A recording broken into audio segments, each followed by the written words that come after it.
शिव और माता पार्वती की कथा।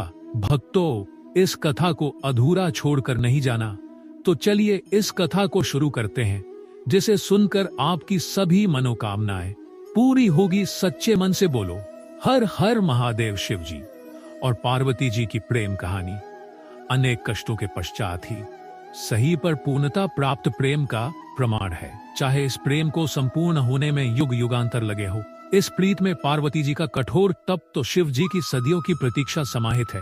इन दोनों जितने अद्भुत जीवन साथी आज तक कोई नहीं हुए। तीनों लोकों के स्वामी होकर भी शिव जी के पास ना स्वयं की धरा, ना ही स्वयं का आकाश रहा। बस प्रकृति की गोद में बसा कैलाश पर्वत ही उनका निवास स्थान हुआ। और दूसरी ओर पार्वती जी हर जन्म में राजकुमारी या बड़े घर की कन्या हुई। फिर भी उन्होंने अपने जीवन में शिव जी से अधिक किसी की भी चाह कभी नहीं की। शिव जी सकल सृष्टि के स्वामी, परंतु अज्ञानियों की दृष्टि में एक अघोरी से ज्यादा कुछ नहीं। पर उस दिव्य स्वरूपा देवी ने शिव जी को जो पूर्णता दी, उससे वे देवों के देव महादेव बन गए। पुराणों में वर्णित है कि पार्वती जी ने शिव जी की अर्धांगिनी बनने के लिए 108 बार जन्म लिया। अंतिम 108वीं बार में वे पार्वती जी बनी। पार्वती जी के स्वरूप से पहले उनका जन्म दक्ष प्रजापति की कन्या के रूप में हुआ।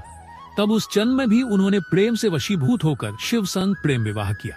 परंतु उनके पिता प्रजापति की इच्छा रही थी कि सती विष्णु जी को वरण करे, ताकि वे सब प्रकार के वैभवों से युक्त व प्रसन्न रहे।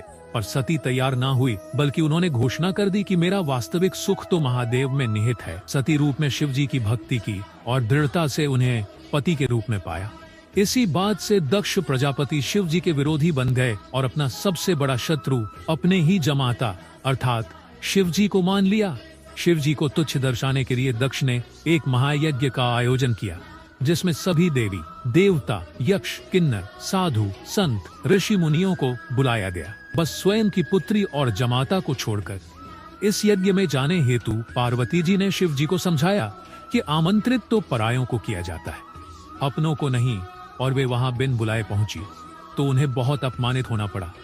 उन्हें शिव जी की बात ना मानकर गलती हो जाने का भान हुआ, और जब उन्होंने शिव जी के प्रति अपमानजनक शब्द सुने तो वे यज्ञ के अग्निकुंड में कूद गई। शिव जी को जब पता चला तो उनके गणों ने यज्ञ भंग कर दिया। सती ने पुनर्जन्म में पुनः शिव जी से मिलने का वचन देकर प्राण त्याग दिए। शिव जी माता सती का मृत शरीर लिए विक्षिप्त से घूमते रहे। तब विष्णु जी ने सुदर्शन चक्र से 51 भागों में सती का तन काट दिया। तब पार्वती जी ने अपनी सखी को हृदय की बात बताई तो उनकी सखी उन्हें घोर बियाबान जंगल में लेकर गई, जहां पार्वती जी ने अन्न जल का परित्याग करके विभिन्न कठोर से कठोर तप सहस्त्रों वर्षों तक किए। तब शिव जी ने सप्त ऋषियों को पार्वती जी को समझाने के लिए भी भेजा। स्वयं भी वटुवेश में समझाने पहुंचे थे, परंतु शिव जी ने भी पार्वती जी दृढ़ संकल्प के आगे हार स्वीकार कर ली और वे पार्वती जी संग परिणय सूत्र में बंधने का वचन दे बैठे। इस वचन को शिव जी ने फाल्गुन मास कृष्ण पक्ष की चतुर्दशी अर्थात शिवरात्रि पर पूर्ण किया।